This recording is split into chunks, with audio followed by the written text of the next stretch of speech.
Milyon. Hindi pa kayo kasama niyan. Wala pa. Ngayon marami nang nagdagdag sa atin. Bilyon na rin. Kaya dumami na tayo ngayon.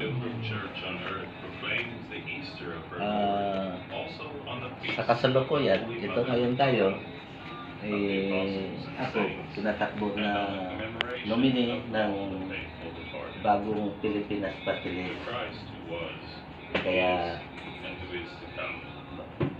limang buwan na lang may congressman na kayo. Mayroon na kayo Mabilis lang eh.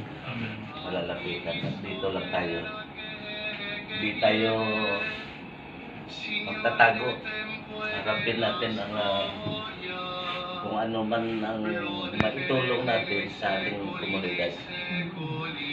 Sa katunayan ngayon, hindi pa tayo congressman, may mga pabahay na tayo.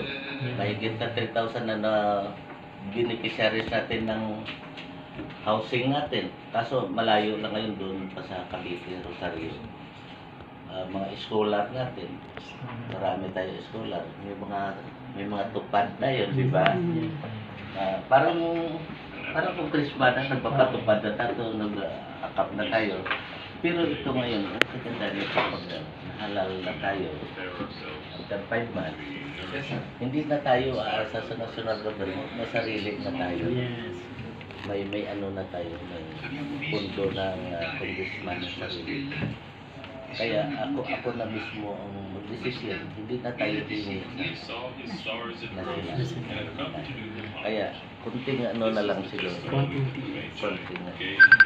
Sa ngayon, may hindi pa tayo liquid, wala pa tayong sapat na pundo, kaya nandito tayo mga volunteers tayo. Pero pagdating ng baka magbago.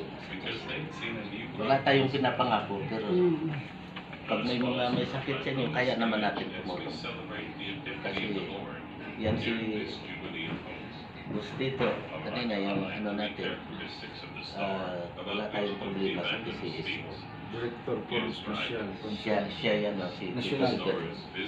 Konektado yan doon kay Ma'am sa PCSO, kay Ma'am Imelda Papin. Yes. Kakonect din po ako sa kanya. Dinadala ko rin yung mga tao sa Yan, sa Mandaluyong. ito mas kilala itong si Gustito. Kasi pag hindi tayo punta yan doon, nahanap niya na yun. Madaw.